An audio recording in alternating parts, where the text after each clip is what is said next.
how about Harry Bosch, in the age of Deckard in the Blade Runner thing? Let's put that character in that environment. What if someone might be crossing a line?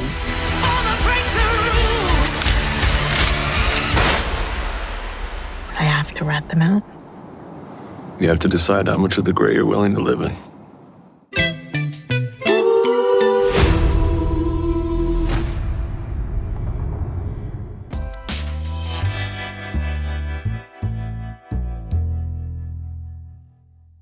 Very excited to talk to you. Been a big fan of so many of the different roles you've done over your career. And what's really interesting about this one is a lot of people kind of almost use the phrase, they call it like your dad's favorite show, because it's one of those top procedurals that you've become really familiar with. But there are so many great series out there.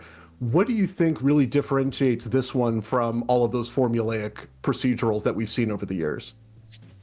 I think in one way, despite the fact that it's in a serialized format, Bosch is not typical of how a television show looks, right? We don't make episodes; we make 50-minute movies each episode, and that's because we were given the license to allow our cinematographer Patrick Cady, who then ceased to be the cinematographer and has been directing episodes for several seasons. So there's not the kind of standardized coverage, right? You don't have a master and like, oh, we're in the precinct, oh, we're in the room, and then we do over the shoulder, close up, close up. I think it's a more refined element of storytelling, and obviously because we're not a network show, we have license with the content, right? With language, with what we can show and what we can, but it was designed intentionally to be more like the experience of reading one of Michael's books. So they feel more like chapters than they do episodes. Now, I don't know about you. I don't know if you've read the books, but I personally, my experience in reading Michael Connelly's books is that's not bedtime reading. I can't, because I blow through those books. I can read them on an airplane. I can read them if I'm sitting on a beach somewhere and I have nothing to do, because once I open that book, I'm not going to stop until I finish. The first time I read when we started, I was reading one of the newer books because it was going to be a source material for the thing. And I decided to, I went to bed. I don't know, it was like 10 o'clock at night. I was up the entire night until I finished the book. And I said to Mike, well, thanks for nothing. I didn't get any sleep last night, but great book. It's really interesting, like you mentioned that with Michael's books, that they were published obviously in a particular order, but the first 7 seasons of Bosch mixed old books, new books together and brought like a new spin to it. Yeah. I think that, and his involvement obviously as a writer in the series as well. Do you think that fans of the books are open to the fact that this is mixing things up and doing it in a different way to keep it fresh? Or do you think that there's some people that wish that it would stick to the source material? Well, I think, look, we all kind of form our own prejudice, right? And you read a book and there's a character and you formulate something in your mind, how that character looks, how they talk, how they walk, et cetera, et cetera. But I think, look, maybe some of the purists, the hardcore fans are like, oh, what are they doing? The Black Ice, or Black Echo, that's way back here. Where are you bringing that? But we had to change it up because, first of all, I'm not the same age. Harry's, he's pushing 80 in the books, and his service was in Vietnam. And obviously they made a clear decision to not do it as a period piece. You could still find him. The decision was, let's find him in the middle of his career. And we've got to bring it forward. So my biggest thing was, I said, we need to honor his military service, because really that's where it all started with him. which we did, but we made, and rather than being a tunnel rat in Vietnam, he was a special forces operator who served in the first Gulf War. Joins the army when he's 18 years old. He goes in with a very kind of intensely sad, traumatic backstory as a kid. I have found that because I read the books as well and record the audio books. But I don't. I've never had someone, a fan of the books, come up and say, I really wish you guys would just adhere to the chronology and not deviate from that because I find it distracting.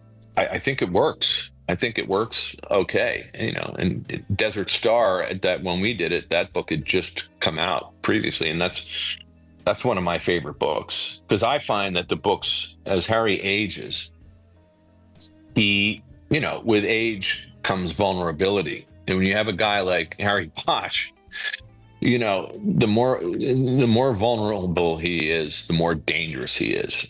Right. And with the fact that each season has not just been one, and there's been a mix, sometimes 2 books, sometimes 3, sometimes the book is in one season, then comes back later.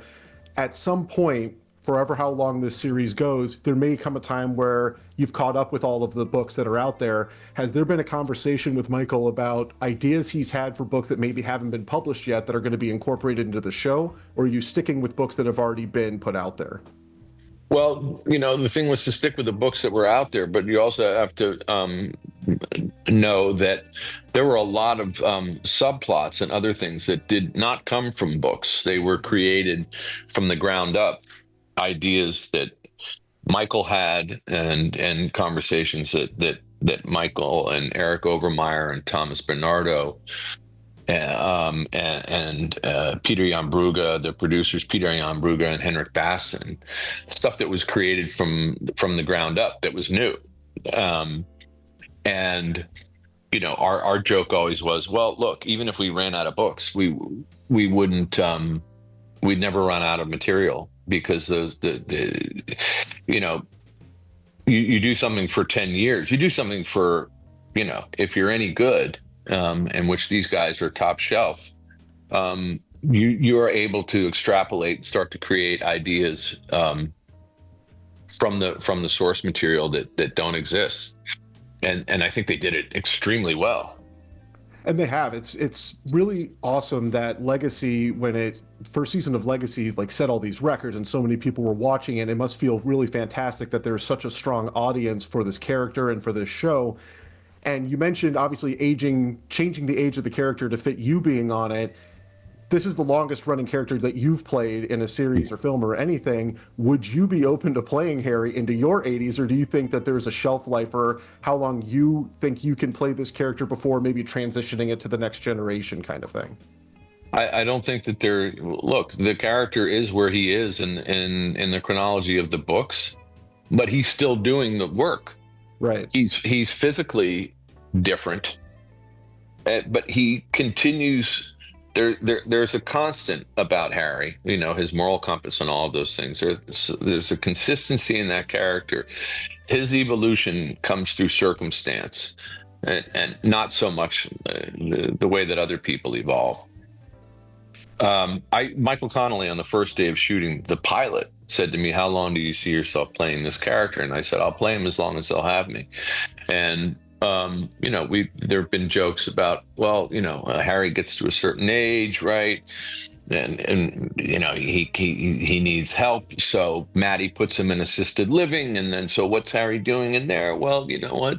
Some woman, this brooch has gone missing from my room. And now, Harry's got a walker, but, he's sweating some 85-year-old guy, with a flashlight, waking him up and going, "Listen, I know it was you."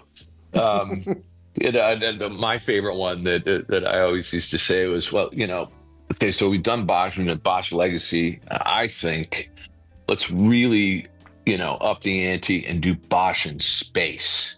Nice. Or really, like in the way like Marvel Comics they did a whole series of, Spider-Man 2099, Ghost Rider 2099. How about Harry Bosch, in the age of Deckard in the Blade Runner thing? Let's put put that character in that environment. The truthful answer is, my connection to the character is extremely strong. It's very emotional, and things have been bandied about, but without hesitation. If that does manifest into some form of continuation, be it a film or if there was a decision to say let's go back and do it, I would do it 100%. Well, I mean, from Deadwood, or even, I Loved You on Lost, that was like such an iconic character, and all of these characters that you've played, nobody deserved more to have a success than you for this. So I'm really appreciative that this series has been met with so much, and really thank you so much for your time today. Well, thank you. Those are very kind words, and I appreciate it. Thank you so much for having me. Thank you. Thank you for clicking on our video, everybody. If you like what you saw here, please make sure you like the video and subscribe and share with your friends who like this sort of content. JoBlo remains an independent company, and we appreciate all of your support.